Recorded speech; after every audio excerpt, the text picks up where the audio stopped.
Hey, I'm Faye and I have now started a YouTube channel. Now, I've been asked to start this for so long and I am the most outgoing, bubbly person. I make friends easy, I'll talk to anybody, I'll talk about my accident to anybody. However, getting in front of a camera like this has frightened me, and everyone kept saying, but you need to do it, you need to do it, and it's took a lot of courage, but I promised myself in 2023 that is what I was going to do. Because I started my Majestic and Me page 5 years ago when I started really concentrating on getting horses back in my life, to prove that just because I was disabled now, or I hate that word, so just because I'm a wheelchair user now, or just because I'm a cripple, or whatever you want to say, I can still do horses because it's in me and it's a knowledge I've got, and it's something I'm so passionate about. It's untrue. So I wanted to prove that I could still do it, and not only that I could still do it, that I could still break my own horses. Now, I've needed a lot of help to do that, but I have. So I started it to show me breeding Majestic and bringing him on, getting him broken, getting him driving and getting him to driving trials. 5 years on, things have escalated massively. I've now got 6 horses, don't ask, but I've got a lot of horses and I've got a lot of plans and I've got a lot of things I want to do. But I want to now share my journey, and in hope it'll help somebody. Not necessarily that it'll help wheelchair users or just horse people, just in general life, that if my story can help at least one person, then it means so much to me, because I dealt with this very badly, then very well, and now I'm away. But in life, things are unfair, things happen, and we don't always deal with them the best we could possibly deal with them. But it doesn't mean that life's over when these things happen, and it's learning to understand yourself, understanding what you want, and then making it happen. And if I can do it after a car accident, breaking multiple bones, severing my spinal cord, losing my right arm, being a cripple, and still be able to,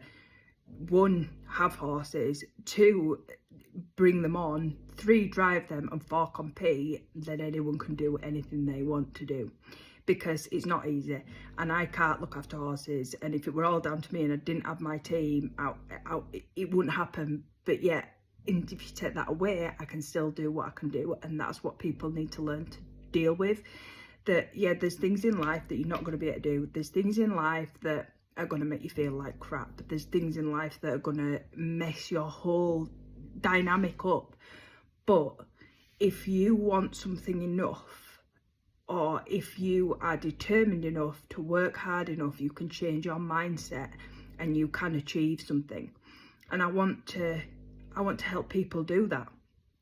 Now, my past, I don't know if some of you'll know, some of you won't, but up to 15 years old, I rode horses, mainly at Tongue Lane End Riding School and then Rakes Hall, livery yard. So Pam and Steve are a massive part of my childhood. Pam and Steve Crosby. Steve more so because he used to get me riding some crazy horses. Then I'm Janet's with the shows, and then I went there just before my accident, and they all still support me to this day. And I'm 16 years post injury now. But I had the best childhood with horses, and my mum gave me that opportunity. She was a horse rider, my dad funded it, my mum got me into it, my mum pushed me, and Stephen to this day, with being a cripple, she will still push me until I fell off. Then she were a little bit like, maybe you need to slow down. But she's still now, I've just been to a competition and won and come back, and she went, yeah, but you could have done better. Piss off. But yeah, it's made me who I am. So when I was 14, let's say, no, in fact when I was 13, I'd broke a few, I hadn't broken, I'd helped Steve and Pam do a few youngsters, and I absolutely loved it. And if there were ever a horse that was a bit mental, it were always me that went and got, because I'd get on anything, nothing's frightened me.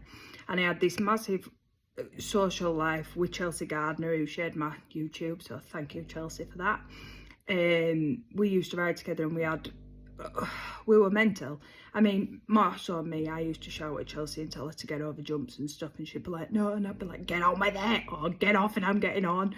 And Lorna were the same. But I had this massive social life, and we were at shows, we were sleeping in each other's houses, we were doing all sorts. And then at 13, my mum and dad bought me a youngster, a 2-year-old youngster.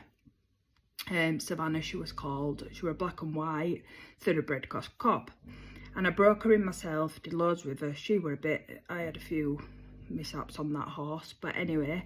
And when I was about 14, I went down the wrong path and got involved with teenagers and drinking and all sorts of things that teenagers do. And I turned pretty horrible, really. I was a pretty horrible teenager. And one night I ended up in a car crash at 15. And that day, me and my mum had been shopping for new riding gear. It was the Easter holidays. I'd got a new riding hat, I'd got a new coat, I'd gone and mucked my horse out as normal, jumped her, and then that night went out with my friends, ended up in a car accident, and the next thing, I wake up in hospital looking at them squares on the ceiling, not being able to feel my legs and my arm, and I was in absolute agony. I remember looking at my mum and she was like, you're all right, and yeah, it were pretty horrific. I thought I'd had my legs chopped off because I couldn't feel them. I didn't, they were there, but anyway. And I don't think it registered. I mean, I was in hospital 8 months, intensive care for 6. My family had to go a few times because they said they were turning the machines off. I had lots and lots of complications because of how serious my injuries were, and they didn't think I'd survive. And even if I go back to the doctors now, my file is that big. I know if there's a table out with the files on, mine is the biggest one, because, and they always say, how did you survive that? I don't know. I saw the Grim Reaper and told him I'm not ready. So yeah, I didn't. I managed to survive it, and then I went to Pinderfield's rehab unit. And in Pinderfield, well, usually with a spinal injury, you're either a paraplegic where you've got both your arms and you've lost your legs, or you're a quadriplegic where you've got limit in both hands or you've got no movement in both hands. I was different, obviously, because I'm fair. I was a spinal injury, but I also severed the nerves in my right arm, and it was hanging off the elbow, so I was in one hand, which really annoys me. Let's just go into spinal injuries, because you would think a paraplegic, para, 2, quadriplegic, 4 limbs, yeah? No, so I'm like a tetra, because that's 3, yeah? No, tetras are quads now. So I don't even have a name, I just have I'm not a para and I'm not a quad. I'm a tetra, but quads are tetras. But anyway, that's by the by. I am just me with spinal injury with one arm. So I found out I'd never ride a horse again. And so I was 15 at this time. You imagine all my friends were coming of age and doing things, and I'm in a wheelchair. And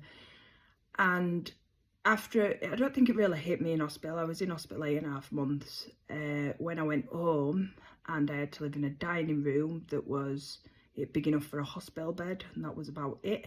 I could wheel in and wheel out, and that were it. I couldn't drive, couldn't get in anyone else's car because I only had one arm. So I was pretty housebound, and I turned very, very, very nasty and very, very, very bitter and very sad. Sad, I'd say. I blocked all my friends. Well, I didn't. I still went out with my friends and still tried to do things that I'd have done as a teenager, but it just wasn't the same. It was more dangerous than it was me enjoying myself. I just drank and turned nasty and swore at my mum and my dad, and I just hated everybody because they were all getting on with their lives. Their bodies were all okay and mine was shattered, and I was this wheelchair user. I was nothing. I didn't, my whole life I used to get up, go to school, go to the farm, and now I'm just this existence of people needing to help me, and I'm this disabled kid that, and I'll never forget when I was in hospital and I said, I'm just going to be known as that lass in a wheelchair, and it really hurt me could make me emotional. Let's not go emotional. That but I mean, it is what it is now, and I'm over it. And if I am what I am in a wheelchair, and that's me now. But at the time, it was very, very, very, very difficult for me to deal with. And I used to go out with my friends and I'd see them dancing and enjoying themselves, and I was meant to be enjoying myself, but all that happened with these thoughts ticking around my brain of, if I hadn't got in that car, I could be this, I could be that, I could be other, you're going to ride your horse or whatever else. And it just I used to get so angry. I was like, why has it happened to me? And it was just so hard. And then eventually my house got adapted. I got a car adapted for me. That were another thing I needed to get over, because I'd had this life-changing accident in a car, and I knew now what could happen via cars. But my freedom and having a life and being able to get out meant more to me, and I knew I had to get over that fear. And driving now doesn't scare me in the slightest. Being a passenger, however, because I was a passenger in my accident, still to this day frightens the life out of me. But I can drive and I can get about and I can do everything. And then I bought my own house, and it seemed like, I think it was about 6 years after, that life seemed to settle down. I wasn't as bitter. I learned that this were me, and it were all about accepting it, really. But, and when I went out, the thoughts of dancing and things like that started going, but still there were always something missing. And it were the horses. I used to think about it all the time, but even though I blocked everyone on Facebook who had horses, I wouldn't have no friends that had horses. I didn't want anything to do with horses. And I tried then eventually going to a few para groups and a few disabled groups, and it just wasn't the same. They treated me like I didn't know anything about horses, and etc, etc. And the one thing about me, probably the only thing is that I'm good at, is horses, and I do know a lot about them. I tried college a few times. I'm not academic whatsoever. I'm not, yeah, that's just not me. And I did try it. I tried doing psychology. I wanted to help people. I was going to go down the youth work channel to help people realise that, you know, to help children that were going off the rails like I were. But anyway, it was never for me. So I remember one day I was just like, I need these horses back. And I'd got a few horses as pets, and we'd had them, we moved them, and Janet says to me, we've got a pony for sale for you. It's a driving pony. We'll get a cart adapted and you can just teach yourself to drive. And even then I did that, but I used to avoid going down when any young people were there. So like in the 6-week holidays, if I knew what teenagers were there and things, I couldn't go down. I was in my 20s now, but it just flashed back to what my life were, and my life were never as good in all them years. I always lived through my past. So I couldn't do it. But anyway, I got the car adapted and I started driving Isaac, just with one hand. I mean, I used to go out riding with my mum, so she'd go on her horses and I'd drive out with Isaac, but I needed so much help, and it was down at Rakes Hall, and they did put a lot of facilities in for me, but it just wasn't the same. And they had a Frisian, well, the breed Frisians, and they brought one over from Holland, and she said to me, why don't you get one of these and breed it, and you can do what you've always wanted to do, bring it on to drive. So I was like, yep. Definitely want that. So I bought Olka and put her in full whilst I was still driving Isaac in this little, well, look at it, see the picture? It was like a Ife Williams trailer with the top chopped off. Wasn't ideal, but I didn't want to get hoisted in front of people. I was still so anti-disabled. I'm not disabled. I was still so, I never really accepted things. So I carried on driving. Majestic was born. I messed about with him in the field for a bit, and I could only drive through the summer because the horses went away in the winter to be turned away. And I remember it just going over and over and over in my mind, what am I going to do for the rest of my life? And I decided the best thing for me to do would be to sell my house and try and buy somewhere that I can keep my horses at home, that I can adapt it, because it is all about adaptations and finding ways around things, and bring Majestic up like I'd planned. They were coming up to 2 now, so I thought, well, he's coming up of age. I need to get this sorted. Anyway, in the meantime, I rented some land around the bungalow and took him back to my bungalow in the garden, like literally in the garden, and played with him. And he was mental, and he tried diving all over my chair and all sorts of things, but I just kept going, and I thought, one day I'll drive you, one day I'll drive you. And everyone thought I was absolutely mental, wanting this big Frisian to drive. I could barely drive the cob that I had. I had one arm on this bloody thing that I don't even know what it was. It was horrendous. Just used to drive my chair on it, but it got me going, and it was a start. But I'd gone from these jumping horses to this gypsy ploddy cob. I know it was like going back to a riding school, but I was doing it on my own, and I thought, no, I've got to go through this stage to get to the next stage. So then I decided to look for somewhere, and I found somewhere to move all my horses, because I had a few others that I've bought for driving, but they were never going to be driving.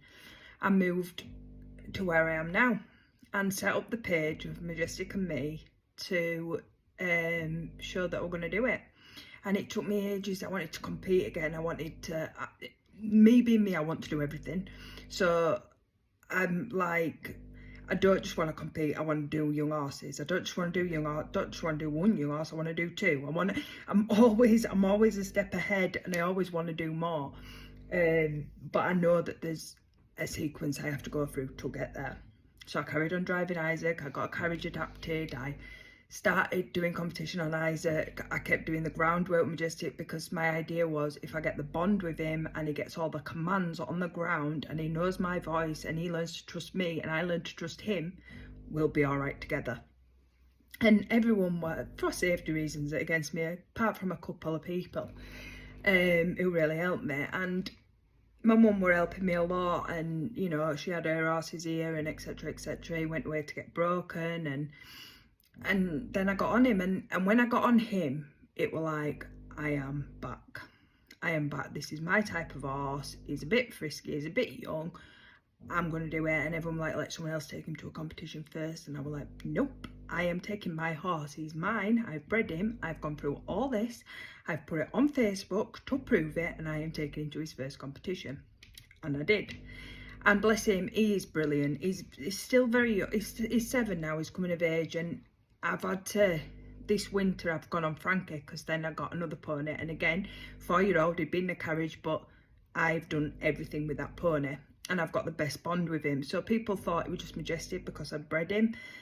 And Majestic will always be my one and only, because he dragged me out of that hole and he gave me focus and he made me accept who I am. And remember that just because this happened to me doesn't mean it's taken away what I was. I just have to find a different way to do it. And he gave me that back. So Majestic, no matter what, whether it's the breeding for driving trials, whether it's this or whether it's that horse will always remain with me. I will always take him, and he's still my main aim, even though I'm doing it on Frankie now and Oreo and whoever else. Majestic will always have that part of me, because he was the one who got me back in, who made me really have to think about things. It wasn't a case of just doing it with horses anymore. I had to think about how a horse reads you, how do I adapt what I know to my situation. So it wasn't just I'm looking after this horse and I'm going to do this with this horse. It were a lot of problem solving. I needed a lot of help. I needed lots of different things, but everything we did was my voice. And now that horse 110% listens to me, if there was 110%. As my mum always says, and no such thing as 110%. But yeah, he's brilliant. And I don't want to stop at him either. I want to keep going. I want more. I want to do stuff. So that's why I've started the YouTube channel, because I mean, I had a fall off him in the summer. I was ready to do a full season with him, his first outdoor season. Now I've got a bit of a lighter carriage and things, and I fell off him and broke my leg. So he's had some time off, and I thought I'm going to do the indoors on Frankie. Now Frankie I've been working on for 2 years before I even got to a competition, because I didn't have a hoist adapted to the wagon for me to be able to get on him. I only had a hoist on Majestic's carriage. So I worked with Frankie for 2 years at home, and he taught me a lot, because he drives a lot different to Majestic. Majestic's still the hardest horse for me to drive ever, but Frankie still taught me, because he's got speed, he's sharp, he can get on him one day and he's a plod, get another day and he's going around like a scurry driver.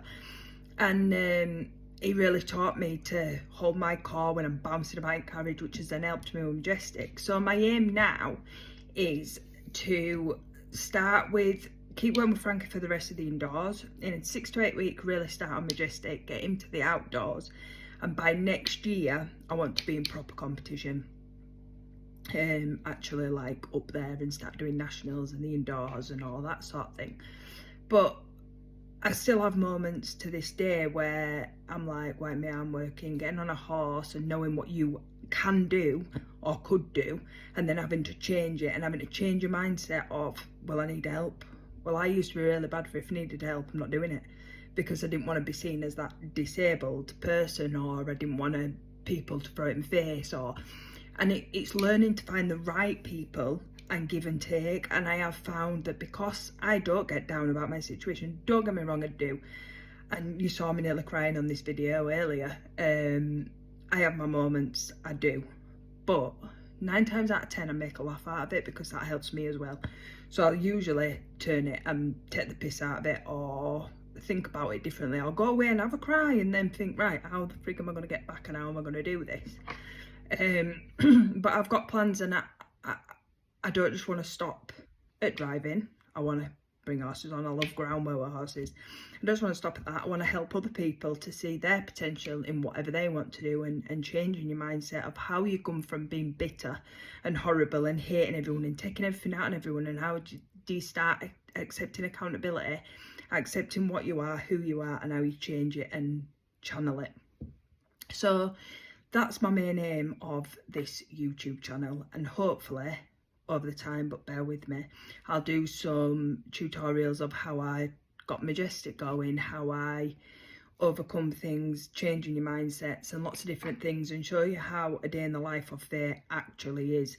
My team are absolutely amazing. They've been with me now 3 years. Natalie is like the best friend I've ever had, and probably because we've got the same passion. I have got really good friends, Danny, Sarah, they're all amazing, but Nat's on the same hobby as me, so we spend more time together, and she's been amazing. She was a nervous horse person till she met me, and I don't give her that chance. She's now got her own horse and she's broke it in herself. TJ's like my right arm on the yard. She literally, we can think before, she knows what I'm thinking before I thought it, with when we're driving horses, when we're doing stuff. So she's amazing, and there's Paula and everyone, and we all really work together. So it's not just they're helping me, I teach them in lessons or with the horses or whatever, and we're really, really good, close team. And you'll see loads of us. However, we ain't nice to each other. We abuse the death out of each other. So no one sees me in a wheelchair anymore. So never mind that lass in a wheelchair. It's usually that Raj lass in a wheelchair. Now we've accepted that, because I don't see myself in a wheelchair. In fact, someone said, you forget you're disabled, don't you? And it's like, yeah. I'll go in to do something. So like, I don't know, I'll go give an horse some air. Why would I even try to do that? And I go in and go, mate, I forgot again. I forgot I can't walk. And that's my life. So I'll start doing something. So someone usually is always about the yard, but I'll start doing something and go, oh, for God's sake, I forgot again. Forgot I'm disabled again. But I make the most out of what I've got, and that's what you've got to do. You've got to find, and if you're passionate about something and you like it and you enjoy it and it really means something to you, you will do it no matter what. But stop caring what other people think, stop caring what they do. And the worst thing is even if someone's been horrible to you, take accountability back for yourself and just go, do you know what, I let them in my life, I did whatever, move on. And it's all about changing your mindset. So please, please, please like and subscribe to my channel and help me, because this is nerve-wracking for me. I don't particularly like doing it at the moment. It makes me emotional and it's difficult, but I want people to succeed, and I want people to see my journey, and let's prove that disabled people aren't a waste of space, and that I'm not that non-existent person that I thought I was, and that I can still be the horsewoman I was when I was 15. So yeah, thank you for watching, and I'll see you soon.